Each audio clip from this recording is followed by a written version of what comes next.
첫 시간으로 근로계약서에 대해 살펴보도록 하겠습니다. 노동자와 사용자는 일을 할 때 근로계약서를 체결하게 됩니다. 근로기준법에서는 근로계약이란 근로자가 사용자에게 근로를 제공하고 사용자는 이에 대하여 임금을 지급하는 것을 목적으로 하는 체결된 계약을 말합니다. 근로계약서는 매우 중요합니다. 그 이유는 노동 조건이 정당한지 부당한지, 또한 임금을 못 받았을 때는 근거 자료로 사용됩니다. 또한 사업장 변경 사유를 판단하는 데 있어서도 중요한 자료로 사용됩니다. 따라서 이주 노동자가 권리를 찾고자 할 때는 매우 중요한 자료가 근로계약서입니다. 예를 들어 한 노동자가 사용자가 근로계약서를 작성하지 않은 채 말로만 기본급 250만 원 주겠다고 했습니다. 그런데 막상 월급날이 됐을 때 기본급 200만 원만 준다면 그 차액 50만 원을 그 노동자는 받을 수 있을까요? 없을까요? 네, 말로 하는 계약도 물론 계약입니다. 그러나 사용자가 나는 250만 원 약속한 적 없어, 200만 원이었어 라고 한다면 그 노동자가 250만 원을 받을 권리가 있다는 걸 증명하지 못하면 그 차액 50만 원을 못 받을 수도 있습니다. 이처럼 근로계약서는 매우 중요합니다. EPS 이주 노동자들은 고용노동부의 표준근로계약서라는 양식으로 근로계약서를 체결하는데 계약서 내용은 다음과 같습니다. 첫 번째로 계약 당사자인 사용자와 근로자의 정보가 기재되어 있습니다.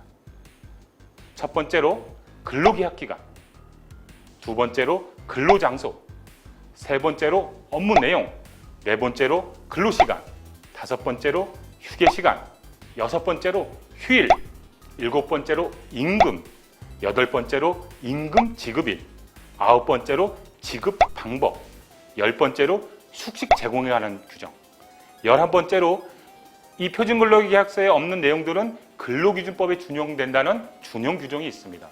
이처럼 중요한 내용들이 표준근로계약서에 있습니다. 자, 그러면 하나하나가 참으로 중요한 내용이니까 앞으로 하나씩 살펴보도록 하겠습니다. 이처럼 중요한 근로계약서에 대하여 우리의 권리를 한번 OX 문제로 풀어볼까요? 1번, 근로계약서를 작성하지 않으면 노동자도 처벌받는다. OX, 여러분은 어떻게 하겠습니까? 네, 정답은 X입니다. 노동자는 처벌받지 않습니다. 다만 사용자만 500만 원 이하의 벌금을 처벌받습니다. 이처럼 근로계약서는 사업주가 작성 의무를 부여하고 있습니다. 두 번째입니다. EPS 이주 노동자들은 반드시 고용노동부의 표준근로계약서를 양식으로 근로계약을 작성해야 한다. OX. 네, O입니다. EPS 노동자들은 반드시 고용노동부의 표준근로계약서 양식에 따라 작성해야 됩니다. 그렇지 않으면 이 또한 사업주에게 500만 원 이하의 과태료가 부과됩니다. 그럼 세 번째 문제를 내겠습니다. 노동자가 근로계약서를 요구하지 않으면 사업주는 노동자에게 근로계약서를 주지 않아도 된다. OX. 네, X입니다. 노동자가 근로계약서를 달라는 요청이 없더라도 사용자는 반드시 그 노동자에게 근로계약서를 주어야 합니다. 그렇지 않으면 처벌을 받습니다. 네 번째로, 임금이나 일하는 시간이 변경되면 근로계약서를 새롭게 작성 및 교부하여야 한다? OX. 네, O입니다. EPS 이주 노동자든 미등록 노동자든 사용자는 임금, 근로시간, 휴일, 연차 유급 휴가, 취업 장소와 업무 등이 변경될 때는 반드시 한부를 작성해서 노동자에게 주어야 합니다.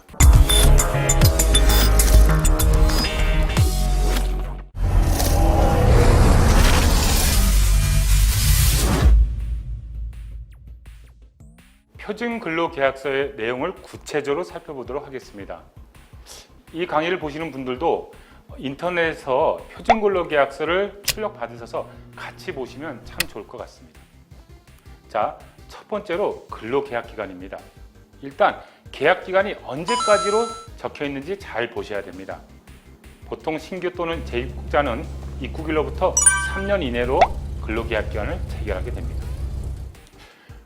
또한 수습기간이 체크되어 있는지를 잘 보셔야 됩니다. 수습기간이 체크되어 있는 경우에 최저임금의 10% 감액이 가능하기 때문입니다. 즉, 현재 2019년 최저시급은 8,350원인데 10%를 감액해서 7,515원까지 수습기간까지 지급이 가능하다는 겁니다. 물론 최대 3개월까지입니다. 업무 내용입니다. 업종, 사업 내용, 직무 내용들이 적혀 있습니다.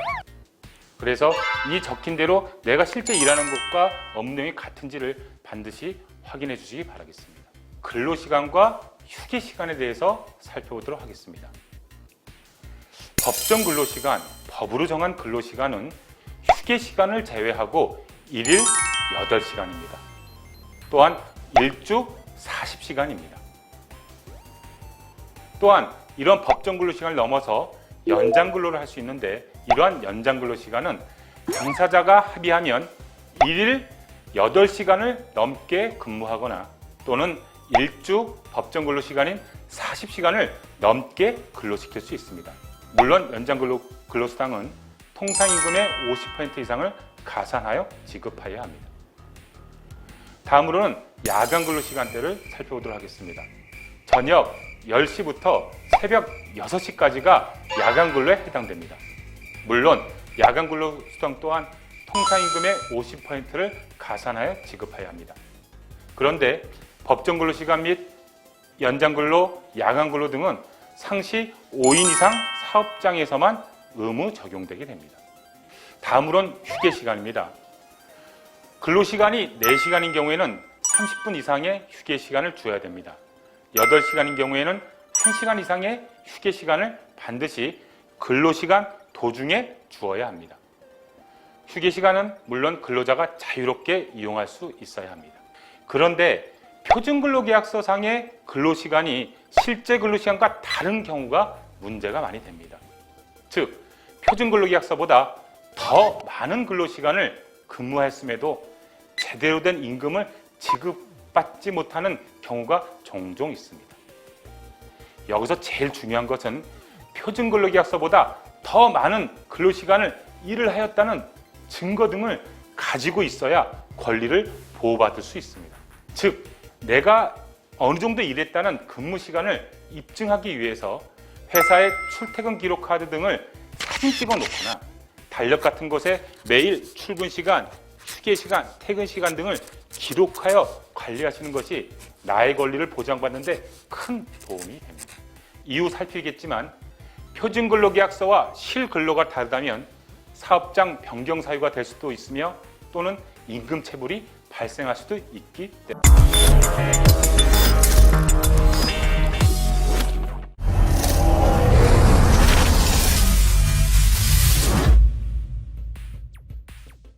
자, 표준근로계약서의 내용에 있는 휴일에 대하여 살펴보도록 하겠습니다. 휴일에는 법정휴일과 약정휴일이 있습니다. 법정휴일은 법으로 정한 휴일, 노동자 누구든지 혜택을 받는 휴일을 얘기합니다. 약정휴일은 사용자가 노동자와 약속으로 정한 휴일을 얘기합니다. 2019년 현재 법정휴일은 두 가지입니다. 주휴일과 노동절이 있습니다. 사용자는 일주에 일하기로 한 날에 근무를 다한 근로자에게 일주에 평균 1회 이상의 유급휴일을 보장하여야 하며 이를 보통 주휴일이라고 합니다. 월요일부터 금요일까지 근무하는 노동자인 경우에 특별한 규정이 없으면 보통 일요일이 유급휴일인 주일이 됩니다. 즉, 일요일은 일을 하지 않아도 임금을 지급받는데 보통 월급제는 별도의 주휴수당이 있는 것이 아니라 월급에 다 포함되어 있습니다. 쉽게 얘기해서 2019년이 최저시급이 8,350원인데 월급에 포함돼서 계산되면 174만 5,150원이 해당됩니다. 자, 두 번째로는 5월 1일 맞습니다. 바로 노동절이 유급휴일입니다. 그런데 달력상의 빨간 날 공휴일은 법정휴일일까요? 현재 법으로는 법정휴일로 제정되었지만 아직 노동자들에겐 적용되지 않습니다. 사업장 규모에 따라 2020년 1월 1일서부터 순차적으로 적용됩니다. 다음은 약정휴일인데요. 이는 법적 의무는 아니지만 사용자와 근로자가 근로계약서나 취업규칙 등의 쉬기로 한 약정한 휴일을 말합니다. 즉, 회사 규정에 따라 공휴일이 현재도 유급휴일로 규정된 회사들도 많습니다. 참고로 이러한 유급휴일에 근무를 하면 사용자는 휴일 근로수당을 가산하여 지급해야 됩니다. 그런데 이러한 휴일 근로수당은 상시 근로자 5인 이상 사업장에만 의무 적용됩니다. 다음으로는 연차 휴가에 대해서 알아보도록 하겠습니다. 노동자가 회사에 최초 입사 시 1개월 개근할 때마다 하루의 연차 유급 휴가가 주어집니다. 또한 1년을 80% 이상 출근을 하면 15일의 연차 유급 휴가가 주어집니다. 만약 1년을 근무하게 되면 한 달 근무할 때마다 생기는 하루씩과 1년 일하서 15일 발생된 걸 합쳐서 26일이 발생됩니다. 그런데 그 다음에서부터는 다시 15일이 발생되게 됩니다. 정리를 하게 되면 최초 입사에서부터 1년 되기 전까지는 하루에 한 달씩 생기며 1년이 됐을 때 15일이 발생돼서 26일이 발생되고 2년을 초과할 때는 다시 15일, 3년째는 16일 그런 식으로 가산돼서 연차 수당이 발생되게 됩니다. 그런데 이러한 연차 유급 휴가 또한 상시 근로자가 5인 이상 사업장에만 법적으로 보장되는 유급 휴가입니다. 보통 사업장에서 여름 휴가를 주말, 즉 토요일을 포함해 주는 경우가 많은데 보통 주말은 연차 휴가 일수에서 포함되지 않습니다. 따라서 매년 연차 유급 휴가 등을 달력 같은 데 기재하셔서 만약 내가 사용하지 못한 연차 유급 휴가가 있다면 이는 이후에 연차 수당으로 지급받을 수 있을 것입니다.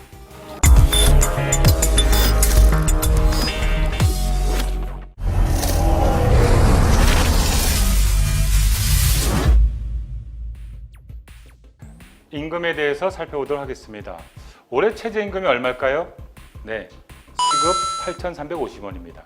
적어도 8,350원 이상은 받아야 한다는 뜻입니다. 자, 이러한 최저임금을 월급으로 계산하면 일일 8시간 근무하고 일주 40시간 근무할 때 주일 수당까지 포함되면 174만 5,150원이 해당됩니다. 특별한 수당이 없으면 이 금액이 월 통상임금에 해당됩니다. 토요일 날 근무하는 노동자들이 많습니다. 그러면 문제를 내보겠습니다. 만약 월요일부터 토요일까지 매일 8시간씩 근무를 했다 그러면 연장근로수당이 어떻게 발생될까요? 네, 토요일은 주 40시간이 넘기 때문에 토요일 8시간이 연장근로에 해당됩니다. 다시 말해서 시간당 10,000원이었으면 8시간 근무를 했으면 일한 80,000원과 연장근로수당이 40,000원이 포함돼서 120,000원이 발생되게 됩니다. 두 번째로는 야간근로수당입니다. 저녁 10시부터 아침 6시까지 이 시간에 근무를 하게 되면 통상임금의 50% 이상의 연장근로수당을 지급하여야 합니다. 예를 들어 저녁 9시부터 11시까지 2시간 근무를 했습니다. 만약 시간당 통상임금이 10,000원이면 얼마를 받아야 할까요? 네, 2시간 일했으니까 20,000원이 발생되고 10시부터 11시까지는 야간 근로 시간대이기 때문에 추가적인 50% 5,000원이 추가적으로 발생돼서 25,000원을 받아야 됩니다. 세 번째로는 휴일 근로수당입니다. 만약 내가 일하는 날이 원래 일하지 않아도 되는 법정 휴일 또는 약정 휴일이면 그 시간에 일할 때마다 휴일 근로수당이 발생되는데요. 처음 8시간은 시간당 통상임금의 50% 이상을 휴일 근로수당으로 지급하여야 합니다. 그리고 8시간 넘어서는 시간당 100% 이상의 휴일 근로수당을 지급해야 합니다. 예를 들어 내가 일요일에 근무를 하였고 시간당 통상임금이 10,000원이면 1시간을 일하면 시간당 15,000원이 발생됩니다. 그리고 이것을 8시까지는 15,000원씩 발생되다가 8시간 넘어서 일하게 되면 1시간당 일할 때마다 맞습니다. 네, 시간당 20,000원을 추가로 받게 됩니다. 이것이 바로 휴일 근로수당입니다. 또한 연장 근무를 하다가 야간 근로시간과 겹치게 되면 어떻게 될까요? 네, 각각 중복해서 계산됩니다. 예를 들어서 시간당 10,000원이면 연장 근로수당 5,000원, 야간 수당 5,000원 합쳐서 20,000원으로 계산되는 거죠. 또한 휴일 근로수당과 야간 근로수당이 중복되면 어떻게 할까요? 똑같이 중복해서 계산합니다. 그런데 중요한 게 있습니다. 이렇게 연장 근로수당, 야간 근로수당, 휴일 근로수당은요, 상시 근로자가 5명 이상 사용되는 사업 또는 사업장에게만 법적으로 지켜야 할 의무로 되어 있다는 것입니다.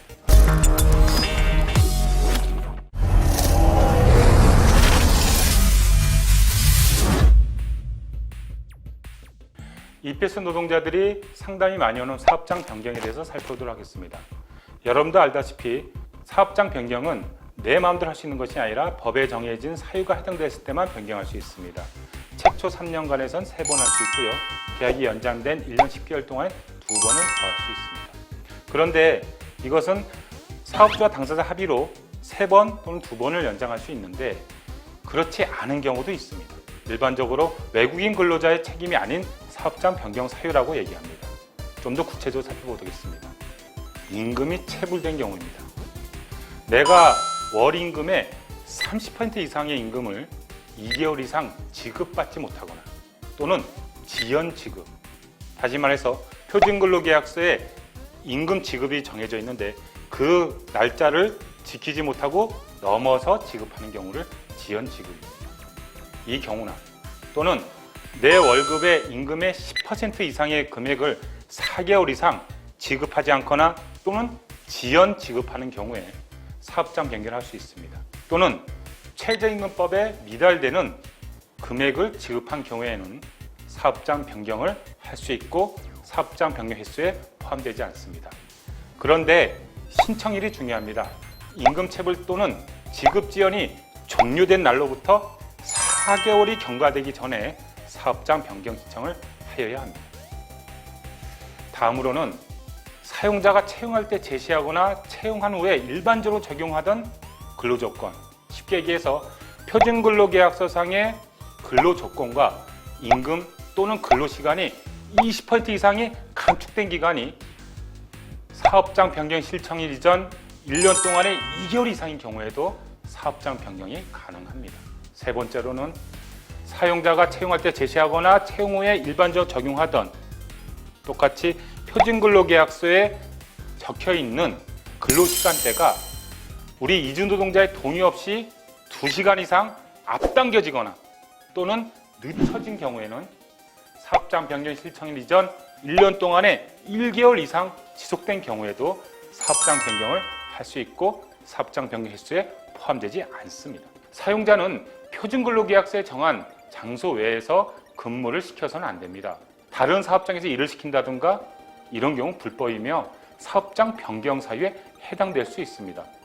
예를 들어 제조업으로 들어왔는데 농업을 시킨다? 이런 경우는 불법이며 이러한 이유를 들어 사업장을 변경할 수도 있습니다.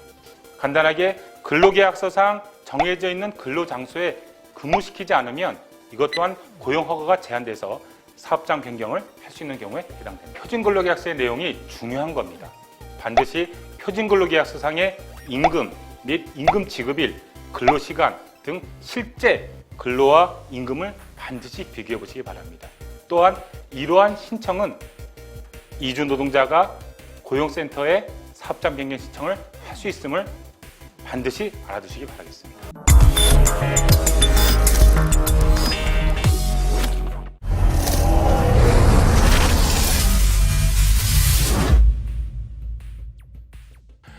다음 표준근로계약서에 있는 숙식 제공 관련 문제입니다. 자, 많은 노동자들이 숙소와 식사를 회사로부터 제공받는 경우가 있고 또는 숙소만 제공받는 경우가 있습니다. 이 경우에 숙박비를 임금에서 공제되는데 이 또한 한도가 정해져 있는 겁니다. 1차적으로 숙소가 어떠냐에 따라서 달라집니다. 정말 집처럼 생긴 데냐 아니면 컨테이너처럼 임시주거시설이냐 이것 따라 다릅니다. 만약 정말 아파트처럼 집처럼 되어 있고 또 식사까지 제공하면 나의 월급 통상임금에서 20%까지만 가능합니다. 그렇지 않고 임시시설인 컨테이너 박스인데 식사를 같이 제공한다. 그러면 통상임금의 13%까지 가능합니다. 또한 숙소만 제공한다. 식사는 제공하지 않고 아파트처럼 생긴 제대로 된 숙소에서 숙소만 제공하는 경우는 월 통상임금의 15%이고요. 임시주거시설, 아까 얘기했던 컨테이너 박스 딱 그러면 월 통상임금의 8%까지만 가능합니다. 보통은 이주노동자 같은 경우는 최저임금이 월 통상임금에 해당됩니다. 연장 근로수당이나 기타 야간 근로수당은 통상임금에 해당되지 않거든요. 그렇기 때문에 월 최저임금인 2019년인 같은 경우는 174만 5,150원을 기준으로 해서 그 퍼센티지로만 숙식비를 제외할 수 있습니다. 근데 중요한 거는요, 사업주 마음대로 뛸 수 있는 것이 아닙니다. 사업주는요, 표준근로계약서에 기재된 금액 범위에서만 숙식비를 징수할 수 있고, 또한 사업주는 임금에서 숙식비 자체를 사전 공제할 경우에는 노동자에게 공제액 등을 명확하게 이해할 수 있도록 자국어로 된 동의서가 반드시 필요합니다. 동의서가 없다면 이 또한 받을 수 없는 것입니다. 다음은 사용자가 처음 고용허가제를 받을 때 이주노동자의 숙소가 마치 아파트처럼 제대로 된 숙소라고 얘기해놨지만 실제로 컨테이너처럼 임시 주거시설을 제공한 경우에는 이를 이유로 사업장 변경을 할 수 있는 것입니다. 또한 사용자가 이주노동자에게 제공한 숙소가 숙소시설 기준의 일부를 또는 전부를 충족하지 못한 경우에는 이 또한 노동부에서 시정 조치를 했음에도 불구하고 시정되지 않으면 이를 이유로 사업장 변경을 할 수 있습니다. 그러면 이주노동자들의 숙소시설의 기준에 대해서 좀 살펴보도록 하겠습니다. 첫 번째로 사용자는 남자와 여성을 기숙사의 같은 방에 거주하게 하여서는 안 됩니다. 또한 사용자는 기숙사를 설치하는 경우에 소음이나 진동이 심한 장소를 피하여야 합니다.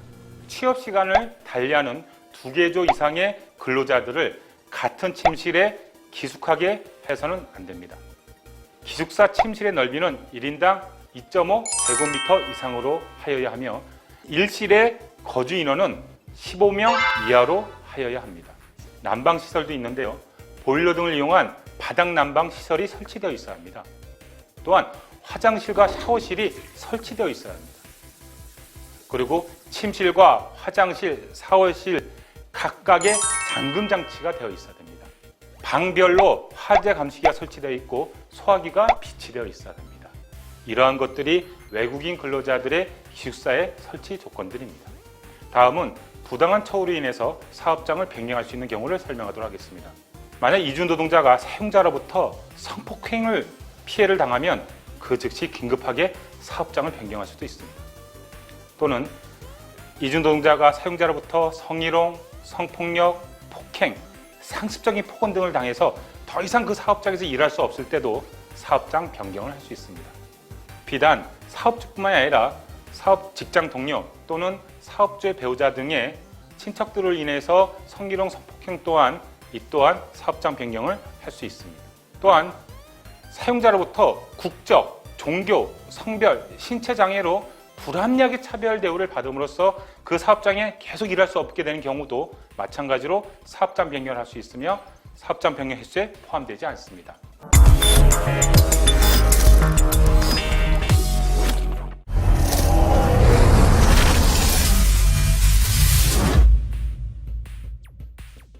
휴업수당에 대해서 살펴보도록 하겠습니다.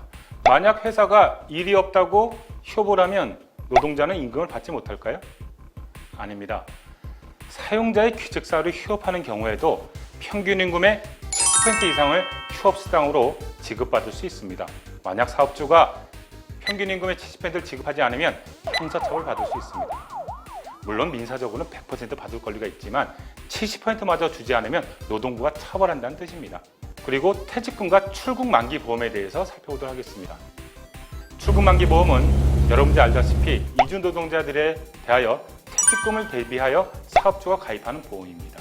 보통은 출국만기 보험은 통상임금으로 기준하기 때문에 실제 받아야 할 법정 퇴직금보다 적은 경우가 대부분입니다. 따라서 출국만기 보험의 예상 수령액을 미리 확인한 후에 내가 실제로 받아야 할 법정 퇴직금의 차액들을 미리 사업자에게 청구해서 받을 수 있습니다. 출국만기 보험의 예상 수령액은요, 삼성화재의 전화를 통해서 알거나 또는 모바일 웹, 외국인 고용관리 EPS입니다. 또는 홈페이지에서 www.eps.go.kr에서 확인할 수 있습니다. 다음으로는 임금체불과 그 해결 방안에 대해서 짤막하게 살펴보도록 하겠습니다. 1차적으로 임금체불을 해결하기 위해서 미리미리 준비해야 될 게 있는데요. 첫 번째로 근로계약서입니다. 두 번째로는 월급 명세서를 모아두셔야 됩니다. 월급 봉투 또는 통장으로 받았으면 통장 거래 내역서들을 갖고 계셔야 됩니다. 그리고 회사의 명함들을 갖고 계신 게 좋습니다. 특히 사업주의 명함들을 갖고 있는 게 좋습니다.